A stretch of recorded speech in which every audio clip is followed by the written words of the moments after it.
The bright streak across the night sky caught everyone's attention.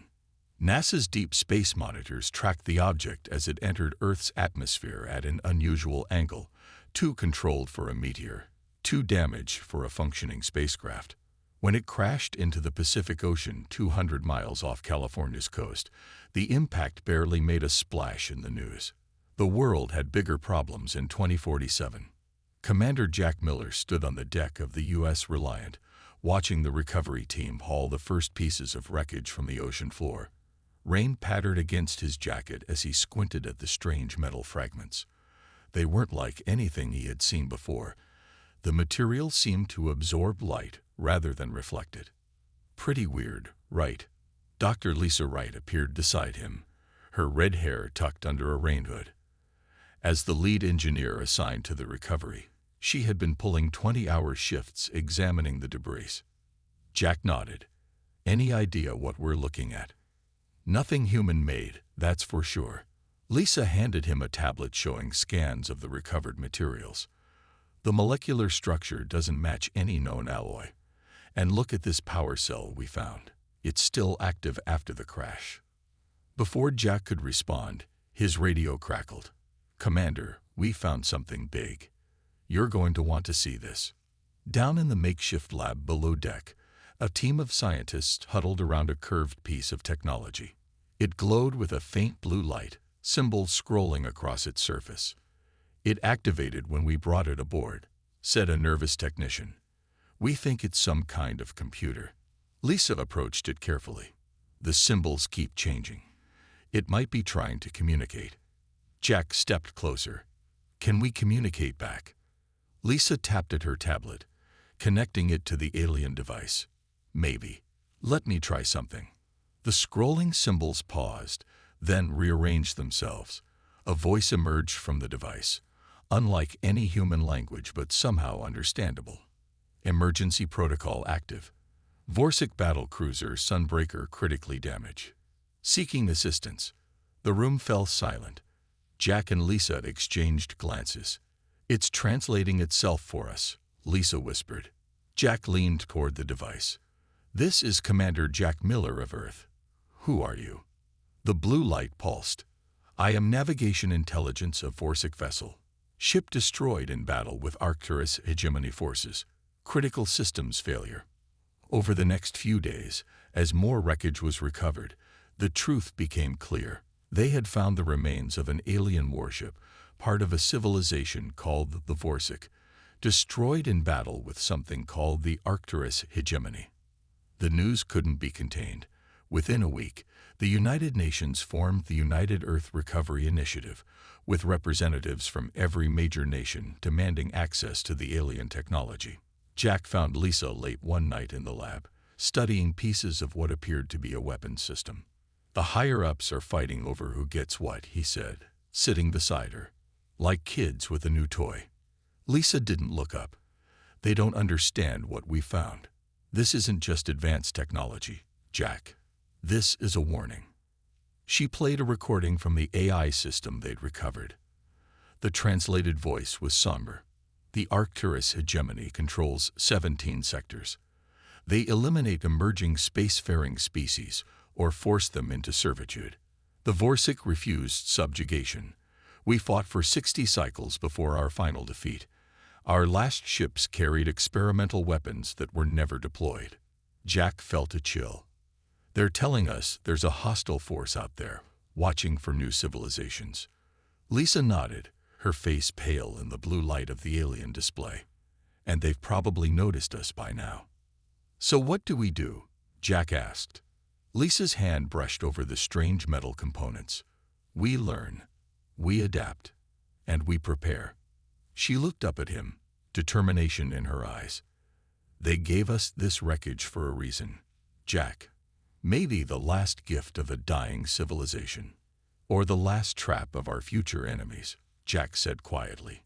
Neither of them slept that night as the recovered AI continued to reveal the secrets of the stars and the dangers waiting there. 5 years passed since the alien wreckage was pulled from the ocean. Deep in the Nevada desert, hidden beneath layers of security and secrecy, the Phoenix Project took shape. What began as scattered pieces of strange metal had grown into something new, neither fully alien nor human. Captain Jack Miller walked through the massive underground hangar, his footsteps echoing across the concrete floor. The ship before him was unlike anything humanity had built before. Its dark hull seemed to drink in the light, much like the original fragments had done when first recovered. "She's almost ready," Lisa Wright said, appearing beside him. Her red hair was shorter now, streaked with premature gray from years of stress and late nights. As head of the engineering division, she had pushed herself and her team beyond what anyone thought possible. 5 years, Jack said quietly. "Sometimes I can't believe how far we've come." Lisa smiled.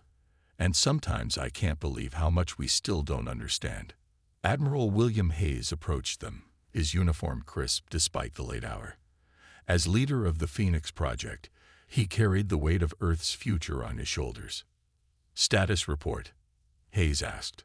"Power systems are online and stable," Lisa said. "The hybrid reactor is exceeding expectations. We've successfully integrated our nuclear technology with their energy matrices." "And the AI?" Lisa tapped her tablet, bringing up a holographic display. "Archie is online. We've merged what was left of the Vorsic navigation intelligence with our own systems." A pleasant voice spoke from nearby speakers. "Good evening, Admiral Hayes, Captain Miller, Dr. Wright.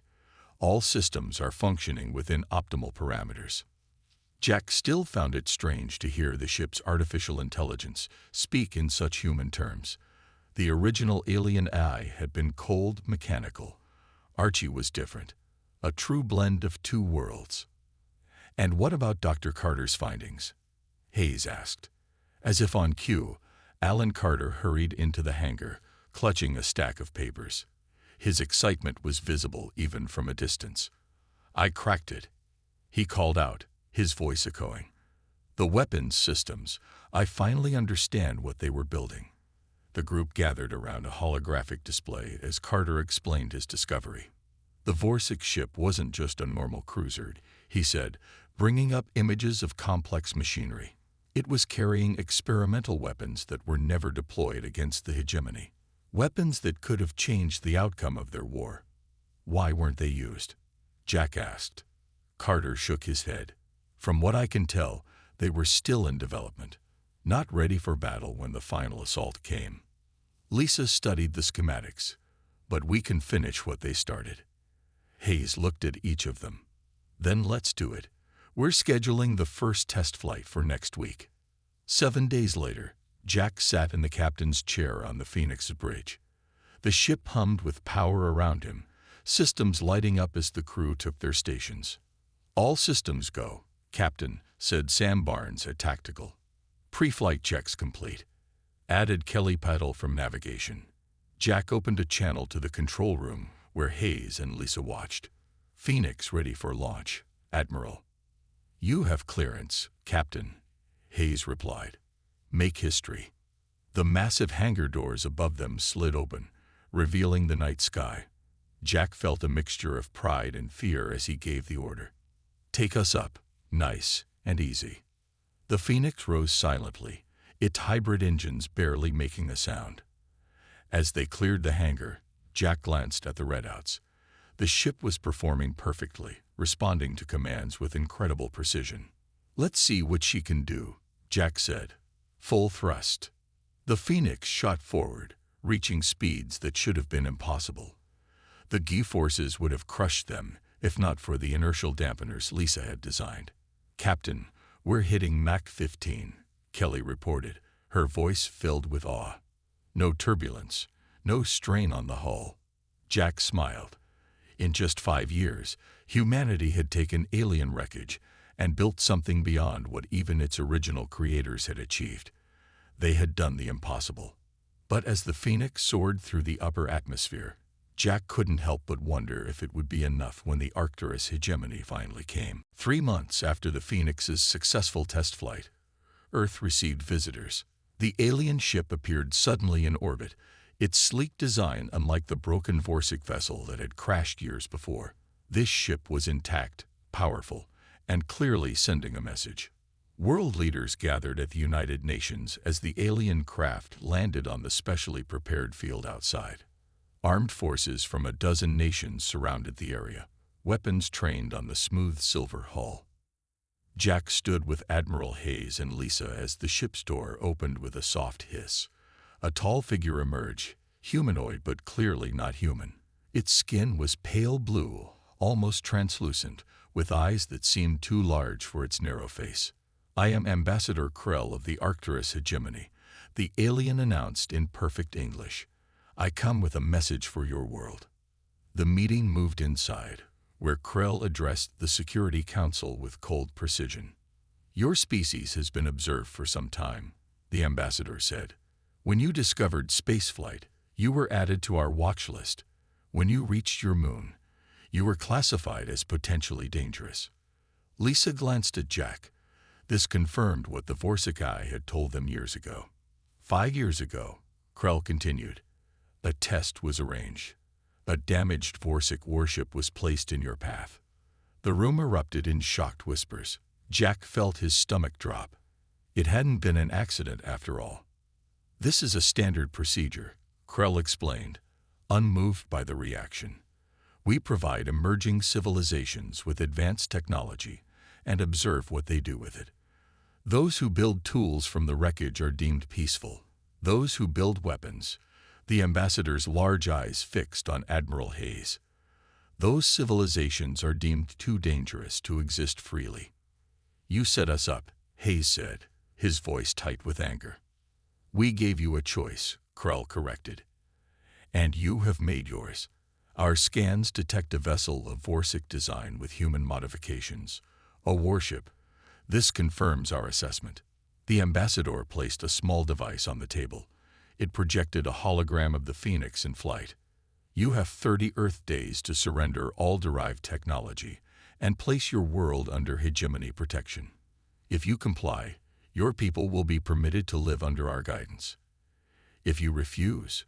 Krell didn't need to finish the threat. After the ambassador returned to his ship, the Security Council erupted into chaos. Some nations immediately called for surrender, while others demanded resistance. Back at the Phoenix facility, Jack found Lisa in her lab, frantically working through data. 30 days, he said. Not much time to prepare for war with an advanced alien civilization. Lisa didn't look up from her screens. It was never about finding peaceful uses for their technology. The test was rigged from the start. No matter what we built, they would have called it a weapon. So what do? We finish what we started. She brought up schematics of the Phoenix's weapon systems. "Dr. Carter and I have been working on something. The Vorsic weren't just building experimental weapons. They found a weakness in Arcturus shields." Jack leaned closer to the display. "Can we exploit it?" "Maybe." Lisa pulled up another file. Archie decrypted more of the Vorsic data. "Look at this." The screen showed records of dozens of civilizations, all classified and dealt with by the hegemony. Some were listed as protected, others as eliminated. "They've done this before," Jack said quietly. "Many times." Lisa nodded, and always with the same outcome, either subjugation or destruction. Admiral Hayes entered the lab, his face grim. "I've just come from an emergency meeting. Half the Security Council wants to surrender." "And the other half?" Jack asked. "Wants to fight, but doesn't believe we can win." Hayes looked at the schematics on Lisa's screen. "Please tell me you have good news." Lisa stood straighter. "We need to get the Phoenix ready for combat. We have 30 days to prepare for a battle that will decide the future of our species." As they spoke, Ambassador Krell's ship maintained its orbit, watching and waiting for humanity's decision. The clock was ticking. 2 weeks after Ambassador Krell's ultimatum, the United Nations Security Council met in a special closed session. Representatives from every major nation sat around the large table, faces tense with the weight of the decision before them. Jack stood at the podium, aware that his next words could determine Earth's fate. "The Phoenix is more than just a ship," he said. "It represents our ability to adapt and improve upon technology that was already advanced. We've created systems the Vorsic never imagined. And you believe this single vessel can stand against an entire alien fleet? Asked the French representative. No, Jack admitted, not alone. But it can show the hegemony that we won't be easy prey. Lisa took his place at the podium, bringing up technical data on the main screen. We've analyzed the Vorsic records, she explained. The Arcturus hegemony has used this same tactic on at least 57 other emerging civilizations. Those who surrendered became slave worlds, providing resources and labor while their cultures slowly died out. She switched to images of barren planets. Those who fought were typically destroyed, their worlds left uninhabitable. Then surrender seems the only option for survival, said the Chinese delegate. No, Lisa countered. There's another choice. We fight, but not in the way they expect. Admiral Hayes joined them, laying out a daring plan. We will appear to comply with the hegemony's demands. Meanwhile, we'll move the Phoenix to a hidden underwater base in the Pacific. A deception, asked the Russian representative. And when they discover this trick? By then, Hayes said firmly, we will have struck the first blow. The debate raged for hours. Finally, a vote was called. The resolution passed by a narrow margin. Earth would officially appear to surrender while secretly preparing to fight. 3 days later, Jack assembled his crew aboard the Phoenix. Lieutenant Sam Barnes stood at tactical, his young face serious as he studied the weapon systems. Navigator Kelly Patel ran through flight calculations at her station. Dr. Alan Carter worked with a team in engineering, making final adjustments to the enhanced Vorsic technology. You all know what's at stake, Jack told them. This isn't just about our survival. It's about every civilization that might come after us. If we fall, the hegemony will continue this cycle forever. Lisa entered the bridge, carrying a small device. Final addition to our arsenal, she said, installing it at Jack's command station. This will help us penetrate their shields, based on the Vorsic research. Will it work? Jack asked quietly. Honestly, I don't know, but it's our best shot. That night, as the Phoenix was prepared for transport to its underwater hiding place, Jack found himself staring at the stars from an observation deck. Somewhere up there, Ambassador Krell waited for Earth's surrender. Trouble sleeping. Admiral Hayes joined him at the window. Jack nodded. I keep thinking about all those other civilizations. How many tried what we're about to try? Probably many, Hayes acknowledged. But they weren't human. You think that makes a difference? I do. Hayes pointed to the Phoenix, visible through another window as it was loaded onto a massive transport vehicle.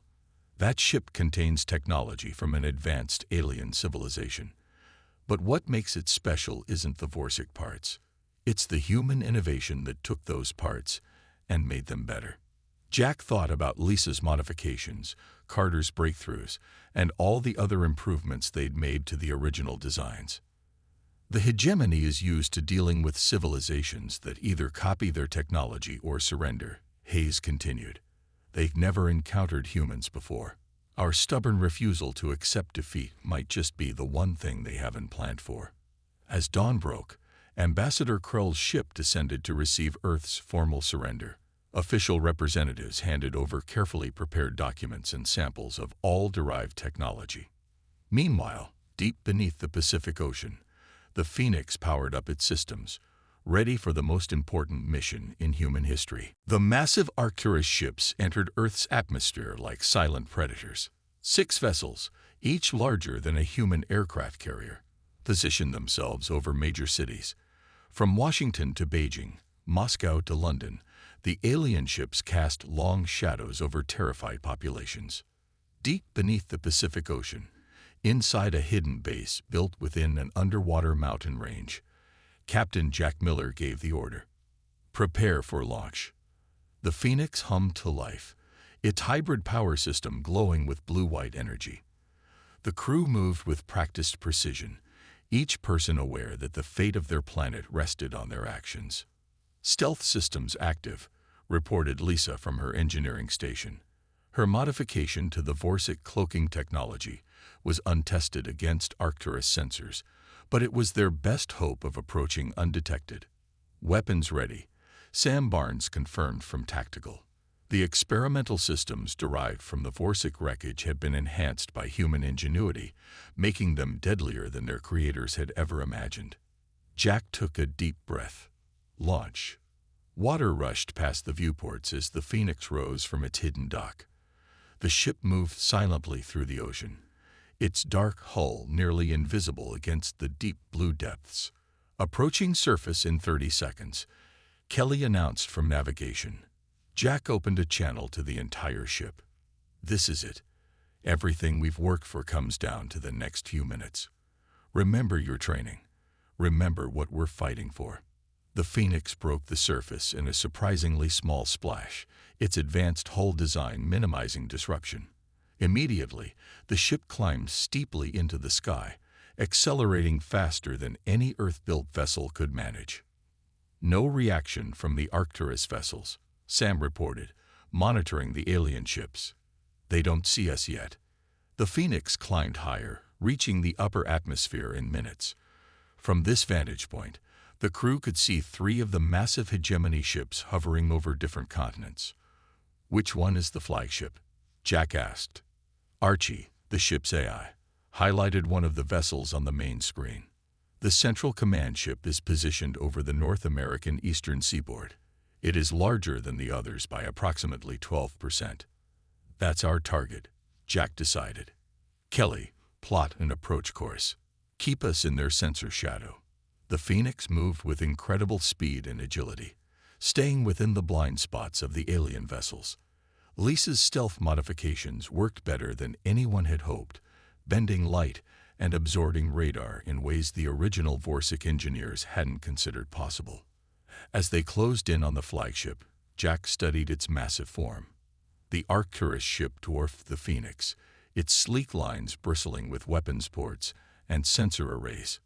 We'll only get one shot at this, Jack said. Target their propulsion systems.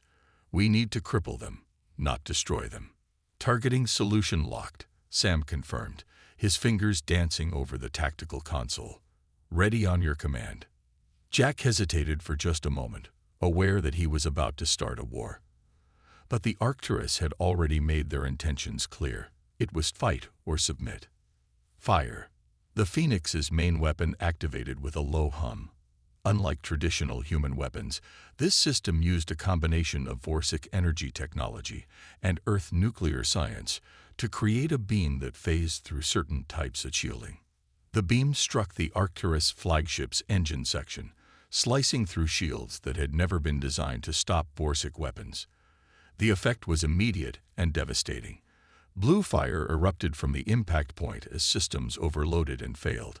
Alarms blared across the Phoenix's bridge.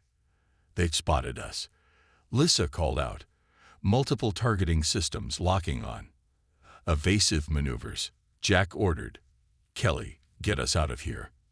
The Phoenix twisted and turned with impossible speed as energy weapons fired from the wounded flagship. One blast grazed their hull, sending sparks flying across the engineering section. Damage to the port stabilizer, Lisa reported. We can still fly, but not as smoothly.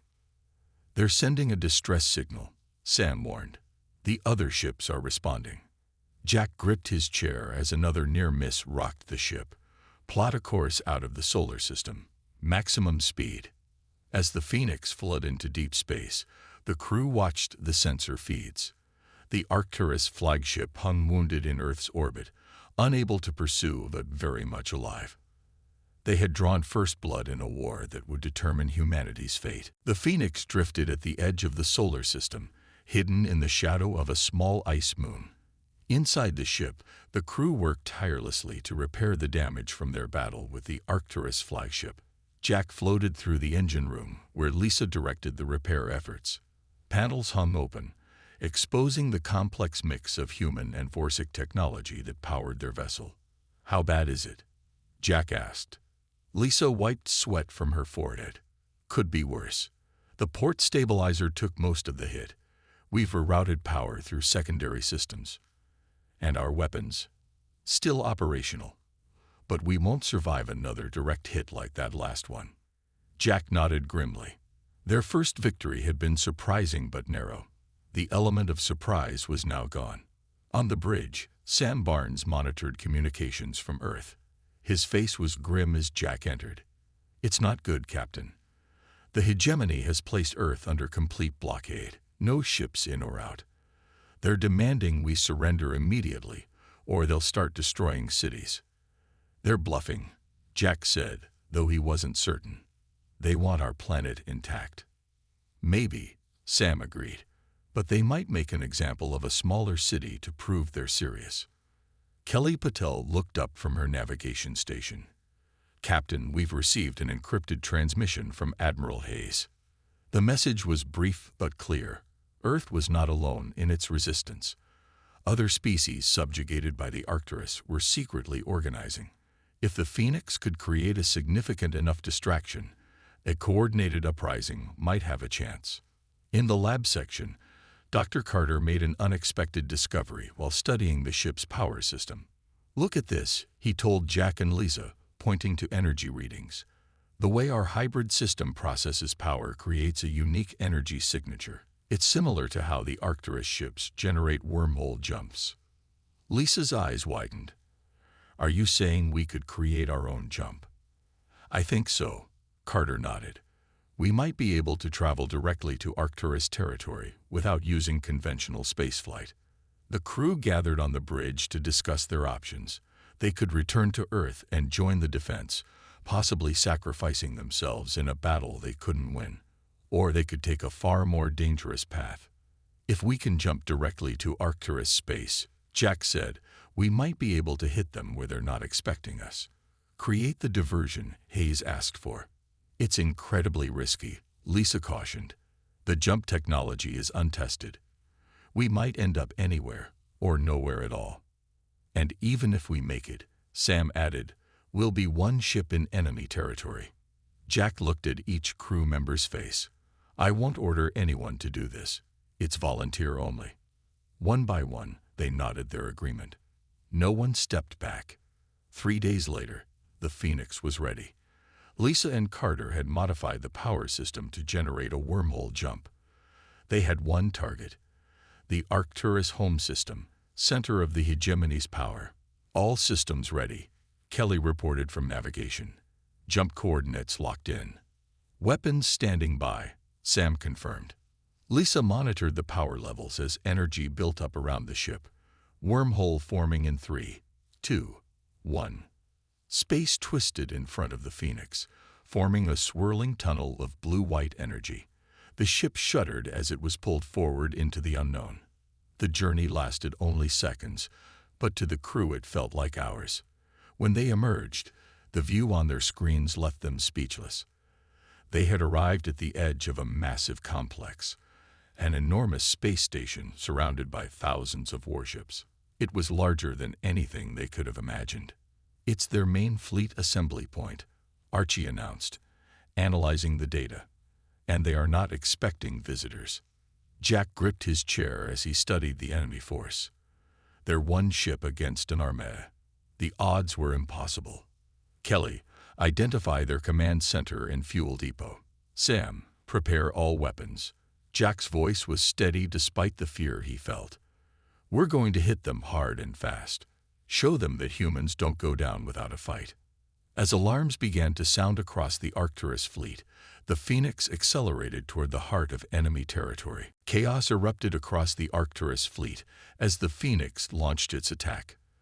The human ship moved with impossible speed, its enhanced engines leaving a blue trail as it weaved between massive enemy vessels. "Target their fuel depot," Jack ordered, his voice calm despite the storm of weapons fire around them. Sam locked weapons on the massive structure at the center of the fleet. Firing. The Phoenix's main weapon lashed out, the beam cutting through the depot's outer shell. The explosion that followed was far larger than expected, sending shockwaves through nearby ships. "Multiple enemy vessels disabled," Archie reported. "Their fleet coordination appears disrupted." Lisa studied her readings with growing excitement. Their ships all connect to a central command system. That's why they're struggling to respond. They're not used to acting independently. As the Phoenix raced toward the command center, Jack received an encrypted transmission from Earth. Admiral Hayes' face appeared on screen, his expression grim but hopeful. "The Arcturus forces are in disarray here," Hayes reported. "Whatever you did worked. They've pulled ships from our orbit to reinforce their home system. The rebellion has begun on 6 worlds already." "We found their central AI hub," Jack replied. "If we can take it out, their entire network might collapse." "Do it," Hayes nodded. "But Jack, make sure you come back." The transmission ended as another blast rocked the Phoenix. Warning lights flashed across every console. "Hull breach on Deck 3. Lisa shouted, sealing emergency bulkheads. "2 more Arcturus cruisers on approach," Kelly warned. "We can't outrun them with our current damage." Jack looked at the massive structure before them. The Arcturus central AI hub that controlled their entire empire. An idea formed in his mind, desperate but possibly their only option. "Lisa, Dr. Carter, I need options. Can we deliver a virus to their central system?" Carter nodded quickly. "The Vorsic code we found in the wreckage. We could modify it to attack their network." "How close would we need to get?" Jack asked. Lisa and Carter exchanged looks. "Very close," Lisa said quietly. "Direct contact with their main input node." Jack understood what that meant. The Phoenix wouldn't be making it home. "Prepare the virus," he ordered, "and ready the evacuation pods." As Lisa and Carter worked frantically to modify the Vorsic code, Jack addressed his crew over the ship-wide system. "All hands prepare for evacuation. We're going to deliver a payload to the Arcturus hub, but the Phoenix won't survive the attempt. This is what we built her for." Sam looked up from tactical. "Captain, we're picking up energy readings from all over the sector. Ships are jumping in. But they're not Arcturus design." On the main screen, dozens of vessels appeared, smaller than the hegemony ships but moving with purpose. They began attacking the confused Arcturus fleet from multiple directions. "It's the rebellion," Jack realized. They timed their attack with ours. The Phoenix took another hit, systems failing across the ship. They had minutes at most. "Virus ready," Lisa announced, loaded into the main computer core. "Evacuation pods prepped," Kelly confirmed. Jack took one last look at his bridge, at the ship they had built from alien wreckage. "Set course for the central hub. Maximum speed." The crew rushed to the evacuation pods as Jack remained at the helm. Lisa paused at the bridge door. "Jack, you don't have to. Someone needs to steer her in," he cut her off. "Get to your pod." Lisa hesitated, then pressed a small data chip into his hand. "The coordinates for the rendezvous point. Don't be late." Jack smiled. "I'll be right behind you." As the last pod ejected, Jack aimed the Phoenix directly at the Arcturus hub. The wounded ship accelerated, pushing its engines beyond safety limits. Enemy fire concentrated on them, but it was too late to stop their approach. Seconds before impact, Jack launched his own pod, watching through the small viewport as the Phoenix crashed into the Arcturus facility in a blinding flash of light. Across the galaxy, Arcturus systems began to fail as the virus spread through their network. On dozens of worlds, including Earth, subjugated species rose up against their weakened oppressors. 1 year later, Earth led a new alliance of free worlds. In an orbital shipyard, Lisa oversaw construction of a new fleet based on their innovations. A familiar voice spoke behind her. Not bad for someone who started with a pile of alien junk. Lisa turned to see Jack, now an admiral, studying the ships under construction. "The wreckage they gave us was meant to be our doom," she said. "They never imagined we'd turn it into their downfall." Jack nodded, looking out at the stars that no longer held the threat they once did. "They gave us wreckage. We gave them freedom."